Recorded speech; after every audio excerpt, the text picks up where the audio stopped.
Hey everyone, my name's Elizabeth and I'm here with a certain unnamed celebrity today to do an interview about life and music. So, Rapper X, you describe living today as very different from the life that you led in earlier years. Do explain. Yeah, most definitely. Most definitely. Do you mind talking about it? No, not at all. I mean, that was a long time ago, and I'm not ashamed. I mean, back then I took care of myself the best way I knew how. You know, you're 17, 18 years old with an 8th grade education, not a lot going for yourself. I mean, no one's going to pay your way. You do it, whatever opportunity presents itself. And for me, I didn't have a lot of opportunities. So tell us how you began working as a private massage therapist. Well, I just turned 19, and for about 2 years, I've been trying to support myself doing minimum wage jobs, and as you can probably imagine, I wasn't cutting it, I wasn't making it. I'd often live in rooms for rent. I never even learned how to drive. I got my first car until I was 23. I just found that I wasn't able to take care of myself, working entry-level jobs. Understandable. So then, I'm at this San Jose State frat party, and I meet Connie, and we start kicking. And after we're dating for a while, she tells me about the business she's in. She tells me she's a private massage escort. And after about a month, she told me, this is something that you could make money at too. She kind of helped me get started.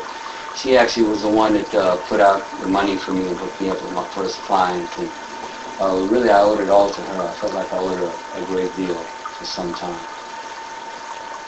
And the lifestyle didn't bother you? No, not at all. I actually liked it. At first I felt like it was something I was meant to do, like it was my destiny. Wow. So you eventually branched out into other aspects of this industry.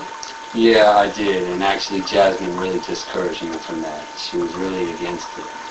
She said, for a few $100s you can put your face out there forever for everyone to see what you've done. And she was right. In the end, I realized she was right about that. So, can you tell us about your first adult film and what it was like? Yeah, I remember it really well. It was a big deal because HBO was there filming a documentary about the adult film industry. And from what I hear, it was getting a lot more play on cable than the actual movie itself. So I got a lot of exposure just due to the documentary rather than the film. And it was on the documentary from HBO called Sex Under Hot Lights. And that was kind of a breaking point for you and Jasmine? Yeah, she and I had a pretty big argument about it. I mean, she was against it from the beginning. And she actually was right about everything. I mean, once you sign that release, you're potentially putting your image out there forever. And there's no taking it back. So now looking back, I wish I would have listened to it. Well, and not only that, there's another part that I didn't realize at the time. And part of the industry that you don't think about when you're young is that because your work is forever, once you sign that release, that image of you is out there forever. Not 10 years from now, not 20 years from now, forever. So if you meet somebody really nice, or you meet a nice girl, and you want to start a new life, and the family likes you, and they want to give you new opportunities, everything's going great, until somebody approaches them and gives them a copy of your film or shows them your video they've seen on HBO, and all of a sudden everything ain't going so good anymore, and maybe they don't want nothing to do with you. People really look down on it. It's like a lot of people can go to jail and do something like robbery or drug dealing, and people might feel like, oh, they've changed, or, they found God. It's interesting, you do a film, which is perfectly legal, people have a whole different psychological phenomenon towards that. They look at it completely differently. Some people just can't accept you afterwards. So that's something that you don't think about when you sign a release for a couple of $100s. yeah, I can see that. So, would you recommend this type of lifestyle to others? No, definitely not. I mean, I just hope that my poor choices maybe can be an inspiration to somebody else to kind of go down the same road. I mean, when you come from a dysfunctional background, there's two things that you're short on, and that's, like pride and money. And you don't have a lot of self-respect and self-love, so anything that feeds your ego and feeds your wallet is just, you can't get enough of it. And for me, I was like, going to ABN parties and being recognized. I mean, the ego just, really feeds your ego, and it's very hard to resist. I can understand that. So you still continue living in Northern California and escorting even though? Well, yeah, because in the adult film industry, there's a lot of work for women, but not a lot of work for men, especially if you're selective about the kind of work that you do. So, like me, I was only willing to do certain things.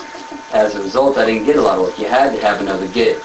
And plus, I couldn't see myself living in LA, so it was something I just wanted to do, occasionally. And after moving up to Northern Chico, you caught your first prostitution rap. Yeah, pandering, actually. They had tried to accuse me of pimping at first. They accused me of pimping my fiance at the time because we did couple shows for swingers. And they knew the charges were false, but they tried to make me stick anyway. They put it on the news and television, radio, and everything as me being charged with pandering. So, they were call girls.